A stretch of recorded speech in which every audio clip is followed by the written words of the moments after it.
ஓம் Saravanabhava channel வாயிலாக உங்களை சந்திப்பதில் பெருமகிழ்ச்சி அடைகிறேன். இன்றைய பதிவு 2026 வைகாசி மாத ராசி பலன்கள். இந்த வைகாசி மாதத்தினுடைய கிரக அமைப்புகளை முதலில் பார்க்கும் பொழுது, செவ்வாய் பகவான் ஆட்சி பலத்தோட மேச மனையில் வலிமையாக இருக்க போகிறார். அதே போல் புதன் பகவானுடைய பெயர்ச்சியானது வைகாசி மாதம் 15ஆம் தேதி 29/5/2022 மிதுன மனைக்கு சென்று அங்கே ஆட்சி பலத்தோட வலிமையாக இருக்கார். அதுவும் மிக முக்கியமாக குரு பெயர்ச்சி நடக்க இருக்கிறது. இந்த வைகாசி மாதம் எப்போ நடக்குது? வைகாசி மாதம் 19ஆம் தேதி 2/6/2026 அன்று குரு பகவான் மிதுனத்திலிருந்து கடகமனைக்கு சென்று அமர்ந்து அங்கே உச்ச பலத்தோட வலிமையாக இருக்க போகிறார். அதே போல சுக்கிர பெயர்ச்சி நடக்குது. எப்போ? வைகாசி மாதம் 25ஆம் தேதி 8/6/2026 அன்று சுக்கிர பகவான் மிதுனத்திலிருந்து கடகத்துக்கு பயிற்சியாகிறார். கேது பகவான் சிம்மமனையில் வீற்றிருக்க, ராகு பகவான் கும்பத்தில் அமர்ந்திருக்க, சனி பகவான் மீனத்தில் அமர்ந்திருக்கார். ஸோ இந்த கிரக அமைப்புகளை வைத்துக்கொண்டு இந்த வைகாசி மாதம் என்ன மாதிரியான பலன்கள், சாதகம் என்ன, பாதகம் என்ன, எதை செய்யலாம், எதை செய்யக்கூடாது, இந்த மாதம் என்ன தெய்வ வழிபாடு உகந்தது என்பதை பற்றி இந்த பதிவில் நம்ம டீட்டெயிலாக நம்ம பார்க்க போகிறோம். இந்த பதிவை முழுவதுமாக பாருங்கள், ஸ்கிப் பண்ண வேண்டாம். கண்டிப்பாக ஏதாவது ஒரு ரூபத்தில் உங்களுக்கு யூஸ்ஃபுல்லாக இருக்குங்கிறதுல எந்தவித மாற்று கருத்தும் கிடையாது. நம்ம சேனலை நீங்கள் ஃபர்ஸ்ட் டைம் பார்ப்பவர்கள் என்றால் மறக்காம சப்ஸ்கிரைப் பண்ணிக்கிங்க. கடகராசி என்பர்களே, வைகாசி மாதம் எப்படி இருக்க போகுது? அதாவது வைகாசி மாதத்திலிருந்து பார்த்தீங்கன்னா கடகத்துக்கு ஒரு ஏறுமுகம் தான். கடந்த ஒரு வருடமாகவே ஒரு மாதிரியான ஒரு எண்ண ஓட்டங்கள், நான் நினச்சது செய்யலை அப்படிங்கிற ஒரு கஷ்டத்தை அனுபவித்து கொண்டிருக்கக்கூடிய கடகத்துக்கு இனிமேல் ஏறுமுகம்தான். இந்த வைகாசி மாதத்திலிருந்து நல்ல பல மாற்றங்களை உணரக்கூடிய ஒரு காலகட்டமாக அமைகிறது. ஏன்னா இந்த குரு பயிற்சி நடக்குது. குரு இதுவரைக்கும் விரயஸ்தானத்தில் இருந்தார், பாக்யாதிபதி விரயஸ்தானத்தில் இருந்தார். ஒரு நல்ல பாக்கியமே உங்களுக்கு கிடைக்கல அப்படின்னு சொல்லுவேன். ஆனால் இந்த வைகாசி மாதம் கரெக்டாக 19ஆம் தேதிக்கு அப்புறம் குரு பகவான் உச்சமாக, பாக்யாதிபதி உச்சமாக உங்கள் ராசியிலேயே அமர்ந்து கொண்டு பாக்யஸ்தானத்தை பார்க்குறார். அப்போ இது வரைக்கும் ஒரு நல்ல பாக்கியம் கிடைக்கல என்று இருக்கக்கூடிய கடகத்துக்கு ஒரு அற்புதமான காலகட்டம் வந்துவிட்டதுன்னு சொல்லலாம். நினச்சது நடக்க போகுது, தொட்டது துலங்க போகுது, தடுமாற்றங்கள் எத்தனையும் விலகப் போகிறது. ஒரு ஸ்ட்ராங் டிசிஷன் எடுப்பீங்க. இது வரைக்கும் ஒரு குழப்பமாக இருந்தது, இதை செய்யலாமா அதை செய்யலாமா, எங்கே போனாலும் ஒரு தொந்தரவு பிரச்சனை இருக்குது. மனம் சாட்டிஸ்ஃபேக்ஷன் இல்லாத இந்த கடகத்துக்கெல்லாம் இனி ஒரு சாட்டிஸ்ஃபேக்ஷன் கொடுக்கக்கூடிய அமைப்பு, பெரிய மனிதர்களின் தொடர்புகளை கொடுக்கக்கூடிய அமைப்பு, கடவுளினுடைய அனுகிரகம். இதுவரைக்கும் எத்தனையோ இஷ்ட தெய்வங்களை வழிபட்டிருப்பீங்க. அந்த இஷ்ட தெய்வங்களினுடைய அனுகூலம் கிடைப்பதற்குண்டான வாய்ப்புகள், சந்தர்ப்பங்கள் இதெல்லாமே சிறப்பு பெறுகின்ற ஒரு மாதம் இந்த வைகாசி மாதத்தினுடைய தொடக்கமாகவே இந்த கடகத்துக்கு அமையப்பெறுகிறது. 2ஆம் அதிபதி தனத்தை கொடுக்கக்கூடியவன், குடும்பத்தை அமைத்து கொடுக்கக்கூடிய அந்த சூரிய பகவான் லாபஸ்தானத்தில் போய் உட்கார்ந்துருக்கார். அப்போது குடும்பஸ்தானாதிபதி லாபஸ்தானத்தில் இருக்குது, பணம் லாபஸ்தானத்தில் இருக்குது. அப்போ பணம் கொடுக்க போகிறதா இல்லையா? கண்டிப்பாக கடகத்துக்கு பணம் சார்ந்த விஷயத்தில், பொருளாதார சார்ந்த விஷயத்தில் இருந்து வந்த அந்த தடைகள், குழப்பங்கள் அல்லது கொடுத்த பணம் ரிட்டர்ன் வராத தன்மை, இதெல்லாமே சரி செய்யக்கூடிய அமைப்புகள் இந்த காலகட்டம் சிறப்பு பெறும்.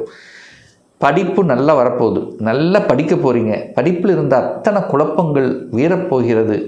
ஒரு அரியர் வச்சுட்டேன், ஒரு டிகிரி முடிக்க முடியல, ஒரு தடையோடு இருக்கக்கூடிய கடகத்துக்கு இப்போ தடை விலகி விட்டது. ஒரு எக்ஸாம் எழுதினேன், பாஸ் பண்ண முடியல.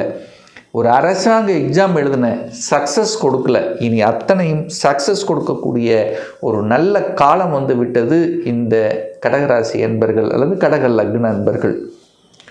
3ஆம் அதிபதி, முயற்சி ஸ்தானத்தின் அதிபதி, தைரிய வீரியத்தை கொடுக்கக்கூடிய அந்த புதனும் 11ஆம் இடத்துல போய் உட்கார்ந்துருக்கார், லாபஸ்தானத்தில் இருக்கார். தைரியமாக செய்வீங்க, துணிச்சலோடு செய்யக்கூடிய தன்மை, தூரதேச பிரயாணங்களால் அனுகூலம், ஆதாயம், டிராவல் பண்ணக்கூடிய தன்மைகள், புதிய நண்பர்கள் கிடைக்கக்கூடிய தன்மைகள், அது வெளிநாட்டிலிருந்து கிடைக்கக்கூடிய தன்மைகள், அதிகார சார்ந்த விஷயத்தில் நன்மைகள் நடக்கக்கூடிய தன்மை. அதாவது ஒரு ஹெல்த்து சார்ந்த விஷயத்தில் ஒரு பிரச்சனை உருந்தது அப்படின்னா அதெல்லாம் சரியாகக்கூடிய தன்மை. முயற்சியால் வெற்றி, ஒரே வார்த்தை, முயற்சியால் கீர்த்தி உண்டாகும், புகழ் உண்டாகக்கூடிய தன்மை. கலைத்துறையில் சில மாற்றங்கள், புதிய ஒப்பந்தங்கள் கிடைக்கக்கூடிய அமைப்பு. ஏன்னா கலைத்துறையில் இருக்கின்றவர்களுக்கு ஒரு சேஞ்சஸ்ங்கிறது கண்டிப்பாக ஏற்படுத்தும் இந்த காலகட்டம். சார், வீடு வண்டி வாகனங்கள் வாங்குவதற்கு உகந்ததாக இருக்குமா, இல்லை வாகனம் சார்ந்த விஷயத்தில் ஏதாவது தொந்தரவு இருக்கா, இந்த மாதிரி எல்லாம் நீங்கள் கேட்டிங்கன்னா கண்டிப்பாக இல்லை. இந்த மாத இறுதியில் நீங்கள் ஆசைப்பட்ட வாகனத்தை வாங்கக்கூடிய யோகம் என்பது உண்டு.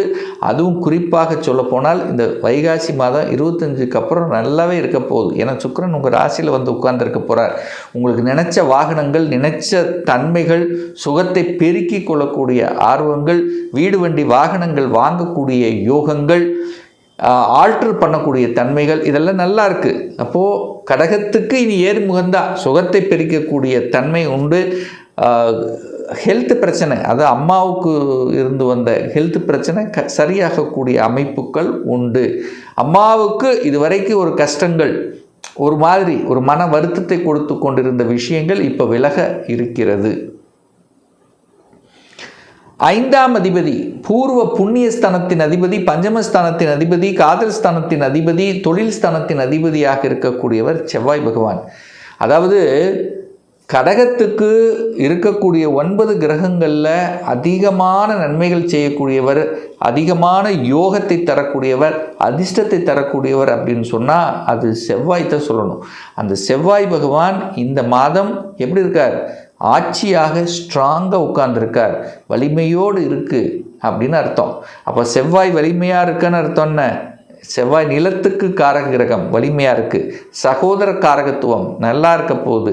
செவ்வாய் 10ல் போய் உட்கார்ந்துருக்கார், திக்பலம் அடையுது, அதிகாரத்தை கொடுக்க போகுது, அட்மினிஸ்ட்ரேஷனை தரப்போகுது அப்படின்னு சொல்லலாம். அதிகாரத்தை தரக்கூடிய செவ்வாய் சூரியன் 2 பேரும் 10, 11ல் இருக்கார். சூப்பராக இருக்க போகுது. புதிய மாற்றங்கள், ப்ரமோஷன் கிடைக்கக்கூடிய அமைப்பு கடகத்துக்கு உண்டுன்னு சொல்லுவேன். அதே சமயத்தில் 5ங்கிறது குழந்தைகள். அப்போ குழந்தை நினச்சி நிறைய பேர் வருத்தப்பட்டு இருந்திருப்பீங்க.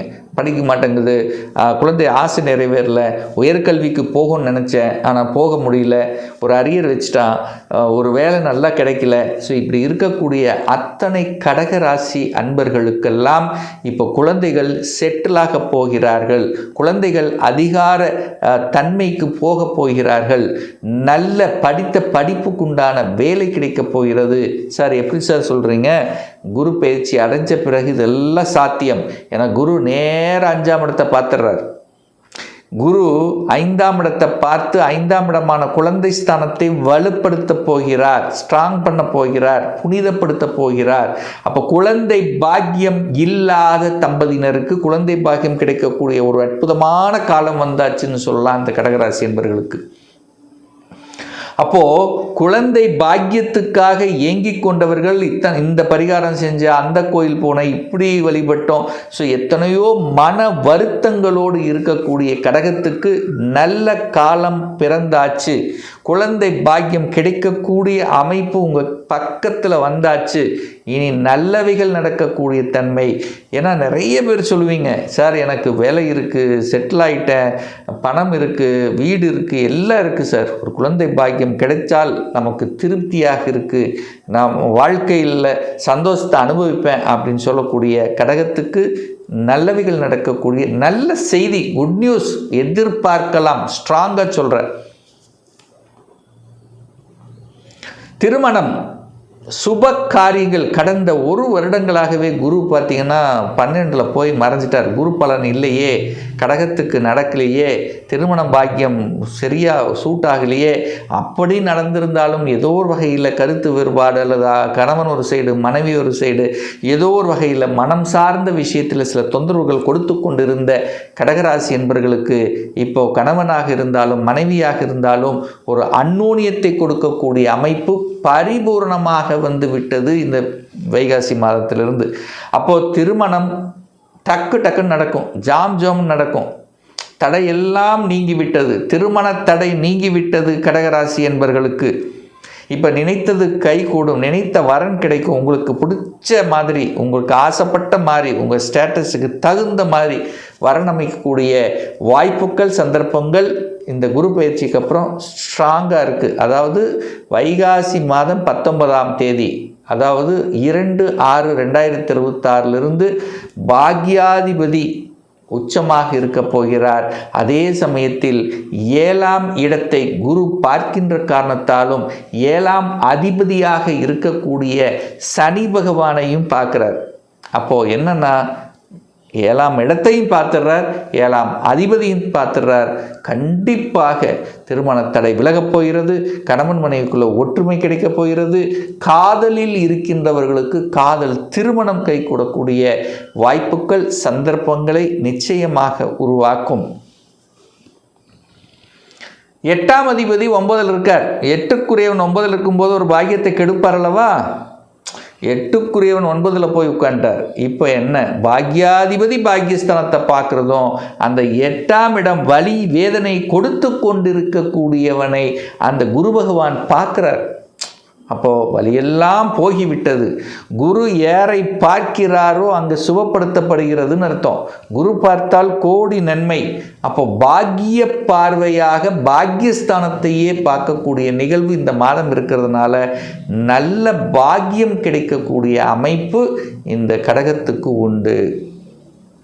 அப்போ தகப்பனால் நிறைய பிரச்சனைகள் இருந்தது. தகப்பன் சொத்து கிடைக்கல, தகப்பன் சார்ந்த விஷயங்கள், வெளிநாட்டு சம்பந்தப்பட்ட விஷயங்கள், பாக்கியம் சம்பந்தப்பட்ட விஷயங்கள், கடவுளினுடைய அனுகிரகம் கிடைக்கலையே என்று வருத்தப்பட்டு கொண்டிருந்தவர்கள் நல்ல பாக்கியம், வேலை பாக்கியம், தொழில் பாக்கியம், வீடு பாக்கியம், திருமண பாக்கியம், குழந்தை பாக்கியம், இப்படி எந்த பாக்கியம் கிடைக்கலையோ, எந்த பாக்கியத்தை நினைச்சு வருத்தப்பட்டு இருந்தீங்களோ அது கிடைப்பதற்குண்டான சாத்தியக்கூறுகள் இந்த காலகட்டம் உண்டு.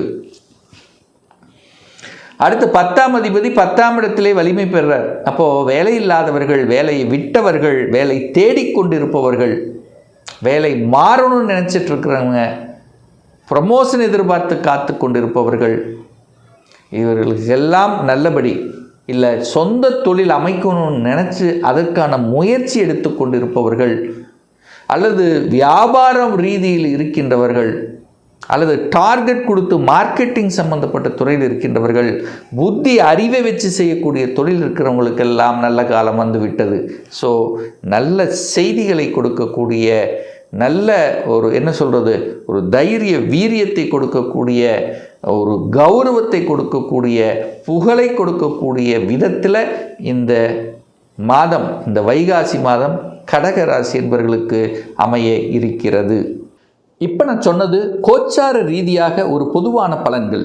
இந்த பதிவை தொடர்ந்து பாருங்கள், ஒரு 3 மாதம் கண்டினியூஸாக பாருங்கள், கண்டிப்பாக பொருந்தி வரும். அப்படி பொருந்தி வரவில்லை என்றால் உங்களுக்கு நடக்கக்கூடிய தசாநாதன் அல்லது புத்திநாதன் பார்த்தீங்கன்னா 6ஆம் அதிபதி, 8ஆம் அதிபதி, 12ஆம் அதிபதிகளுடைய தொடர்பு அல்லது பாவ கிரகங்களுடைய தொடர்பில் கண்டிப்பாக இருக்கும்.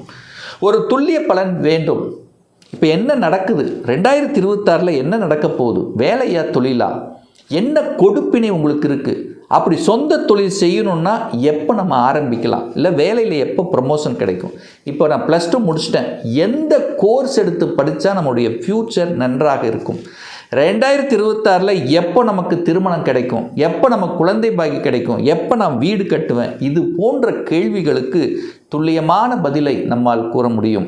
ஒரு பர்சனல் கன்சல்டேஷன் எடுத்துக்கணும், ஒரு சுய ஜாதகம் பார்க்கணும் என்று விருப்பப்படக்கூடிய அன்பர்கள் டிஸ்பிளே தெரியக்கூடிய நம்பருக்கு வாட்ஸ்அப் மூலியமாகவோ ஃபோன் கால் மூலியமாகவோ தொடர்பு கொண்டு அப்பாயின்மெண்ட் பெற்றுக்கொண்டு நேரடியாகவோ அல்லது ஆன்லைன் மூலமாகவோ கன்சல்டேஷன் எடுத்துக்கலாம்.